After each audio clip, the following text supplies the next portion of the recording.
Up. After saying hello to Dad and Eddie, he said to me, "You doing anything special now, Sean, Dad?" I put down my book. No, not really. Want to come with me to hear some history, military history? It's nearby, he added to my dad. Sure, I answered. Is it okay, Dad? Dad nodded. Bring your tape recorder, Shanda, Laju said, and better wear your Chinese disguise. A few minutes later, we were cycling through a cool evening along the west of Tiananmen Square, which was well lit up by the streetlights. There were lots of people in the square, most of them near the base of the monument of People of Heroes. Lots of cyclists out too. Once past the square, we continued south along Tiananmen Street, the road that the emperor used to take when he went to the Temple of Heaven to pray for good harvest. There's a big park there. I read that Mao Zedong used the park as an execution ground to get rid of his political enemies, but I didn't say anything to Lao Zhu about that. He likes Mao. Chenmin is a narrow street with lots of hutongs leading off of it. The buildings along the street are very old. We turned right onto one of the hutongs, and Lao Zhu led the way as we rode slowly, dodging carts and pedestrians and mini transport. Those big three-wheeled bikes with the platform behind the driver. Lao Zhu stopped, and we pushed our bikes through a gate and into a courtyard about twice the size of a tennis court. We locked our bikes under a tree and crossed the courtyard to an old building. Inside was a darkened room full of small round tables. A couple dozen men sat around the tables smoking, drinking tea or beer, and talking. Some were playing Chinese chess on paper boards, picking up the round pieces and slapping them down as they completed their moves. Lao Zhu and I found an empty table at the end of the room, right beside a small day. I sat down while Lao Zhu went to a sort of bar and bought a couple of bottles of orange pop and some beer. Most of the men at the other tables kept their hats on, so I did too. I hoped that in the dim lighting no one would see my blue eyes. This is a kind of tea house, Jean Da, Lao Zhu said in a voice so low that I could hardly hear him. I knew he was talking low so that we couldn't be heard. Once the men heard foreign talk, there'd be no end to the staring.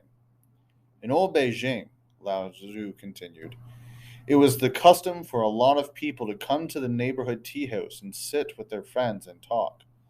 Not so much anymore.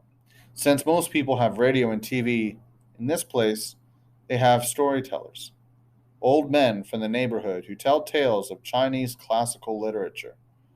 We sat for a while, and gradually the tables filled up. None of the patrons looked to be less than 40 years old. Three old guys came in and walked slowly up to the day and stepped up. Each one carried a low stool, and that what I took to be some kind of musical instrument. One had some sort of a guitar that Lao Zhu told me was called a pipa. Every finger and a thumb, every finger and thumb of his left hand bore a white guitar pick.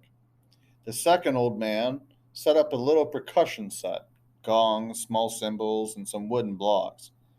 And that's Iru, Lao Zhu said, pointing to the third man. Means two strings. The third man had lowered himself carefully onto his stool.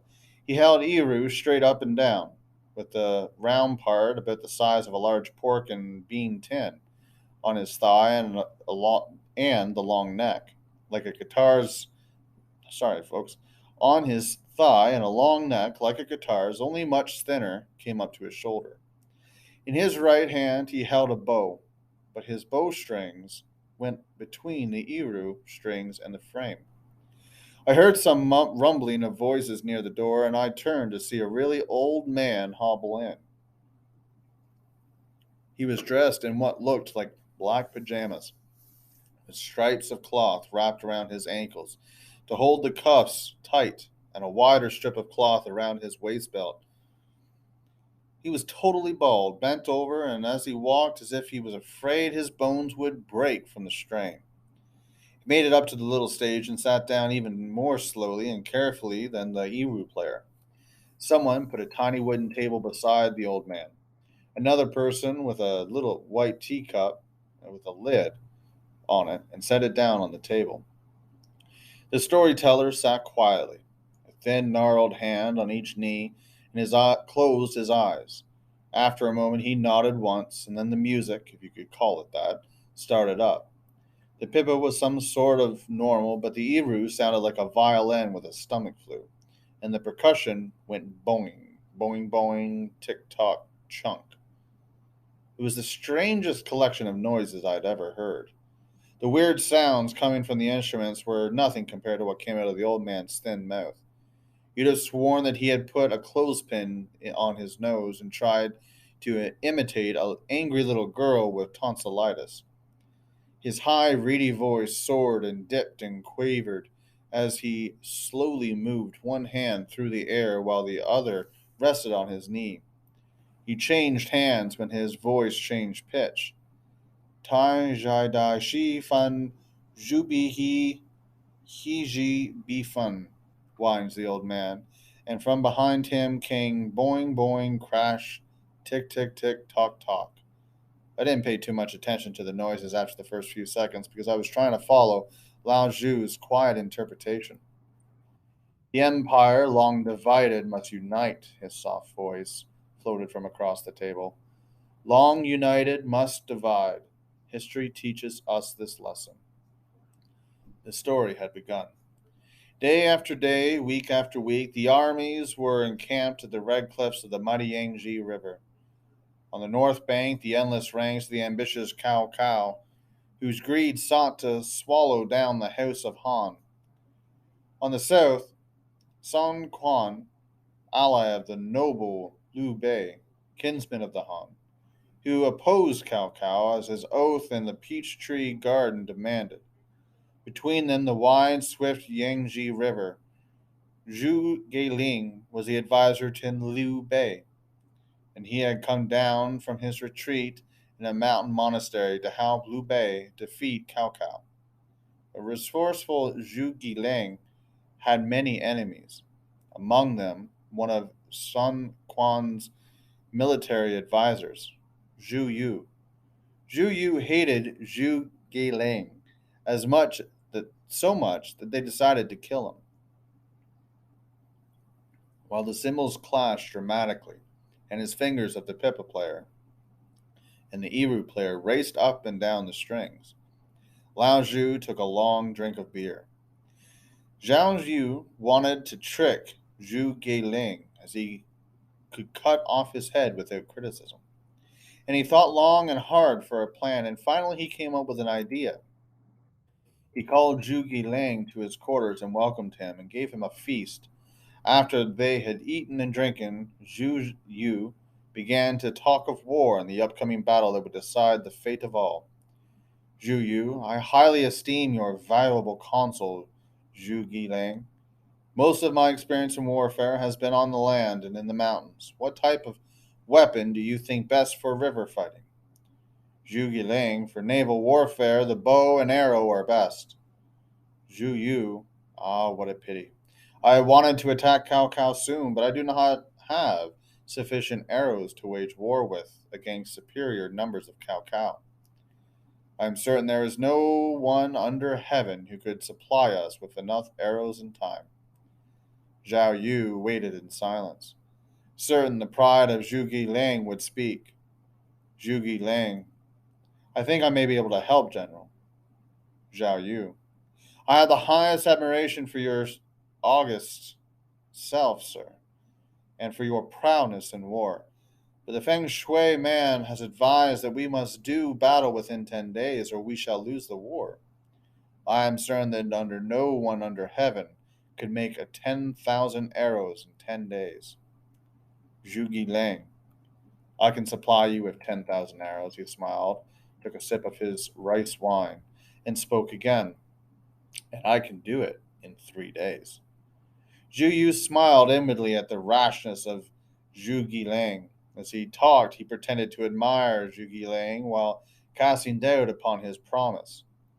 Finally, Zhu Geiling signed an oath saying that if he didn't supply Zhao Yu with 10,000 arrows in 3 days, he would give Zhao Yu his head. I took advantage of another burst of bongs and clashes to ask Lao Zhu, what's Feng Shui? Lao Zhu took another swallow of beer.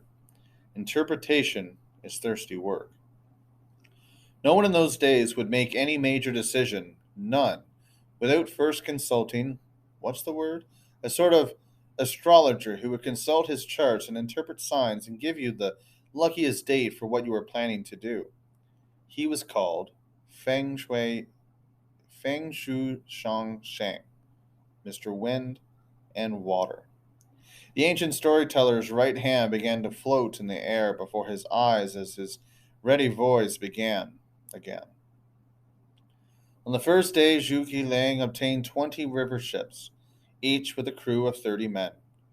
Then he ordered 120 wagons loads of straw and 80 bolts of black cloth. Zhu Liang met with the crews and gave them instructions, and then he looked at the sky and shook his head and went away. Zhao Yu's spies reported this activity to Zhao Yu, who demanded, "How many arrows has he gathered?" The spies answered, "None. He has not even called for bamboo, varnish, feathers, and glue." Zhao Yu threw back his head and laughed and said, "In 2 days I will have his head."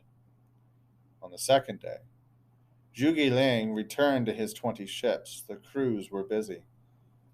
One third of them stretched the black cloth on the decks of the ships along the gunwales, and then tied the cloth to posts from the walls. Meanwhile, 2/3 of the men were making hundreds of straw men. In the afternoon of the second day, the crew placed the straw men on the ships, lining them up behind the cloth walls, and ran down the sides of the ships. Zhu Liang looked at the sky at the end of the day's work. He shook his head and went away. Zhao Yu's spies reported to him again. "Zhao Yu, how many arrows?" "None." Again he laughed and exulted that he would soon have Zhu Liang's head. On the morning of the third day, the fog lay on the river so thick that it was as if the sun had lost its power, and so dense that a man standing on the stern of the ship could not see the bow. Zhu Liang was at the river bank. He smiled to himself. He ordered the men to tie the boats together, stem to stern, and then set out onto the board swift Yangtze. The 20 boats made a long line as the crew rowed upstream through the fog, towards the Cao Cao's camp. By noon, Zhu Liang's ships were opposite Cao Cao's camp. The noise and the din of the thousands upon thousands of soldiers told Zhu Liang that he had arrived, for even at noon the sun did not penetrate the heavy fog. Zhu Liang ordered his ships to form a line, bows to the west, sterns to the east. Then he told the crew to beat on their drums and shout to make as much noise as a heavy 1,000 times as strong. The old storyteller paused and had his hand returned to his knee as the instruments made some dramatic plunks at the bangs and whines. I looked around the smoky room. Every face was turned to the old man who was sitting there in old fashioned clothes, telling a story that was written more than 600 years ago, and which described events that had taken place even 1,100 years before that. The old man sat still as stone, looking off into nowhere. This must have been the way that people were entertained in the days when there was almost no one, almost no one could read. I was trying to decide if this was better than TV when one of the wrinkled hands rose like a bird off of a thin black knee and began to move gracefully in the air. In the camp of Cao Cao, 500,000 strong, the soldiers heard the pounding of the drums out in the river and the clamor of voices rolling out of the fog. Quickly, they sent urgent messages to Cao Cao. Cao Cao was wary. He thought that Sun Quan was using the fog as a cover for full attack. He gave orders. Thousands of bowmen rushed to line up along the river bank, several ranks deep, with their braced longbows and meter-long arrows. The river bank seemed to bristle with cocked arrows as the archers awaited to order to shoot. Soon the air sang with the twang of bowstrings and the hiss of flying arrows as rank after rank of bowmen loosened their shafts, and the fog above the river rained bamboo arrows onto the ships. The arrows pierced the cloth walls, struck the straw men, and stuck there, or buried their fine points into the ship's hulls. When the ships and the straw men were thick with arrows, Zhuge Liang ordered the crew to turn around the boats. As the line of boats turned in the current and took up new position, the fog thinned enough for Cao Cao to make out the shapes of the ships. He redoubled his efforts. Out on the broad, swift Yangtze, the pounding of the drums kept up. The shouts of the crew continued, and the arrows skimmed through the fog towards those ships, seeking the enemy who were not there. In the late afternoon, the fog began to thin further when a breeze from the west sprang up. Zhuge Liang ordered the boats to withdraw downstream, but not until the whole crew shouted in unison. "Thank you for lending us your arrows, Cao Cao. You can be sure we will return them soon." Boing, boing, boing, crash, crash, tick, tick, tock, tock. The old wrinkled hands returned to the thin black knee as the man at the tables around Lao Zhu and me laughed and nodded. It lit up fresh cigarettes and began to talk again. Most of them ignored the musicians and the storyteller as the old man left the day and filed out slowly out the room. I was trying to decide whether I liked that story better than the long march, and I decided that I did. I'm not sure why, maybe simply because it was older, about 1700 years older.